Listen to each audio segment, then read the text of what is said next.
bohong. Aku hanya memikirkan satu peraturan penting. Kenapa kau lakukan hari ini kalau kau bisa melakukannya besok? Few moments later.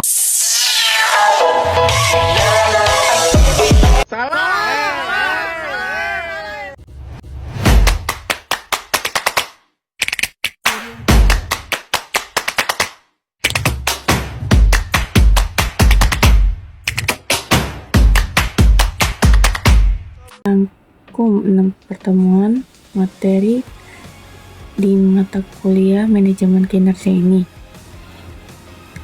yang disusun oleh saya sendiri bernama Alicia Fitri dengan NIM 223278, program studi manajemen semester 6 dengan konsentrasi SDM.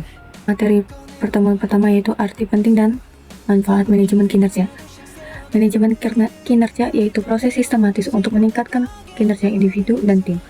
Proses ini melibatkan penetapan tujuan, pemantauan, pengukuran, dan tindakan perbaikan dalam kerangka standar dan kompetensi yang disepakati. Manajemen kinerja adalah pengelolaan pencapaian hasil wujud yang efektif dan efisien dalam upaya pekerja, manajer, untuk keberhasilan organisasi serta tujuan yang diinginkan. Salah satu definisi tentang manajemen kinerja menurut Costello pada tahun 1994 menyatakan bahwa manajemen kinerja merupakan dasar dan kekuatan pendorong yang berada di belakang semua keputusan organisasi, usaha kerja, dan alokasi sumber daya. Selanjutnya yaitu prinsip dasar. Ada beberapa poin yaitu tentang kejujuran, yaitu komunikasi dan umpan balik antara rekan kerja dapat mendukung lingkungan kerja yang transparan dan produktif. Poin kedua yaitu pelayanan, memberikan dukungan dan bantuan saat menghadapi kesulitan, memastikan pekerja dapat diselesaikan dengan baik. Poin ketiga, tanggung jawab, menerima dan memahami tanggung jawab dalam pekerjaan membuat tugas terasa lebih mudah dan mendorong pengembang kinerja. Poin keempat, perumusan tujuan, dapat merumuskan dan membahas tujuan organisasi secara jelas. Poin selanjutnya, bermain, menganggap sebagai aktivitas yang dapat menyenangkan untuk mengurangi beban dan meningkatkan semangat bekerja. Poin selanjutnya, mendapatkan umpan balik. Umpan balik dari pengalaman digunakan untuk meninjau dan memperbaiki perencanaan kinerja ke depan. Poin selanjutnya, komunikasi dua arah. Komunikasi yang jujur dan terbuka agar memudahkan untuk pemahaman kebutuhan dan harapan kedua belah pihak. Poin selanjutnya, rasa kasihan, yaitu empati dan pengertian untuk fokus perbaikan dan perencanaan ke depan.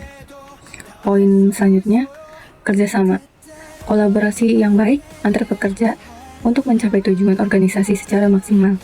Dan poin terakhir, berkelanjutan, yaitu proses terus-menerus yang memastikan perbaikan dan pengembangan terus berkelanjutan.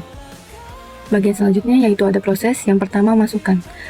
Untuk memerlukan banyak masukan yang harus diatur agar dapat tetap sejalan dalam mencapai tujuan organisasi. Yang kedua, proses. Proses merencanakan tujuan yang diharapkan di masa depan dan mengatur semua sumber daya dan kegiatan yang dibutuhkan. Yang ketiga, ada keluaran, yaitu hasil langsung dari kinerja organisasi, baik dalam bentuk barang maupun jasa. Selanjutnya yaitu permasalahan dan tantangan dalam sektor aparatus dan isu strategis. Yang pertama, tantangan. Ada sistem pengukuran yang tidak efektif, kurangnya sarana dan prasarana, komunikasi yang kurang baik. Selanjutnya ada permasalahan, yaitu ada ketidaksamaan kinerja, kurangnya insentif, keterbatasan pelatihan, kesejahteraan pegawai. Selanjutnya ada isu strategis, yaitu pengembangan kompetensi ASN, ada integrasi sistem informasi, yang terakhir itu ada peningkatan insentif. Lanjut dengan materi pertemuan kedua, yaitu tentang dimensi kinerja bagi organisasi yang menjelaskan strategi dan faktor penentu keberhasilan kinerja. Dalam dunia bisnis yang kompetitif, kinerja organisasi menjadi faktor utama dalam menentukan keberhasilan perusahaan. Untuk meningkatkan kinerja, organisasi harus menerapkan strategi yang tepat. Selain itu, keberhasilan kinerja organisasi juga bergantung pada kepemimpinan yang efektif, budaya kerja yang produktif, serta keterlibatan karyawan. Poin penting ini ada 3, yaitu yang pertama, diperlukan meningkatkan kinerja pegawai dan organisasi secara optimal melalui strategi yang terencana dan berkesinambungan. Yang kedua, memastikan pencapaian tujuan organisasi dengan memperbaiki kinerja individu dan kelompok. Yang ketiga, ada bermanfaat bagi pekerja dalam meningkatkan produktivitas, memberikan penghargaan non-finansial, serta memperbaiki komunikasi dan motivasi. Selanjutnya, konsep keberhasilan ditentukan oleh perilaku individu, tim kerja, serta faktor situasional internal dan eksternal. Pengukuran meliputi aspek keahlian, pengetahuan, sikap, motivasi pegawai, serta efektivitas operasional. Balanced Scorecard digunakan sebagai metode pengukuran kinerja dengan 4 perspektif utama, yaitu keuangan, pelanggan, proses bisnis internal, dan pembelajaran dan pertumbuhan. Dilanjut, proses dalam kualitas dan pelayanan. Organisasi pemerintah bertanggung jawab dalam memberikan pelayanan publik yang berkualitas untuk kesejahteraan masyarakat. Efektivitas organisasi dalam kinerja manajemen berdampak langsung pada peningkatan layanan publik. Beberapa faktor yang mempengaruhinya yaitu ada faktor pribadi, faktor kepemimpinan, faktor sistem, dan indikator. Selanjutnya, ada konsep kerja.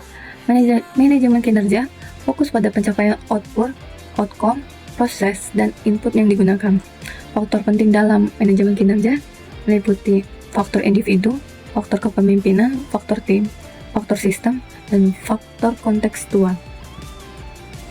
Konsep kinerja organisasi itu keberhasilan organisasi bergantung pada kepemimpinan, tim kerja, dan faktor situasional, internal dan eksternal. Persamaan Pierce dan Gardner pada tahun 2002 menyatakan bahwa kinerja sama dengan fungsi individu dikali situasi. Balanced Scorecard digunakan untuk mengukur dan mewajarkan kinerja organisasi secara komprehensif. Selain itu, indikator utama dalam penilaian kinerja organisasi mencakup aspek pelanggan, proses bisnis, pembelajaran, dan keuangan. Materi pertemuan ketiga yaitu pendekatan sistem. Pendekatan sistem dalam manajemen melibatkan analisis organisasi sebagai keseluruhan yang terdiri dari berbagai elemen yang saling berinteraksi. Ini mencakup tahapan persiapan, pendefinisian masalah, dan pemecahan masalah untuk mencapai tujuan manajemen manajerial secara efektif. Definisi pendekatan sistem ada dua, yaitu pendekatan sistem adalah cara pandang yang melihat organisasi sebagai suatu sistem yang terdiri dari berbagai elemen yang saling berinteraksi. Yang kedua, fokus pada hubungan antar elemen dan bagaimana mereka bekerja sama untuk mencapai tujuan bersama. Keuntungan dan kelemahannya. Yang pertama, keuntungan. Poin pertama, pendekatan sistem memungkinkan analisis yang lebih holistik terhadap masalah yang dihadapi organisasi. Poin kedua, pendekatan ini meningkatkan efisiensi dalam pengambilan keputusan dan menghasilkan keluaran yang lebih optimal dan terukur. Poin terakhir, selain itu, pendekatan ini memberikan umpan baik yang berguna pada setiap tahap pelaksanaan. Selanjutnya, bagian kelemahannya.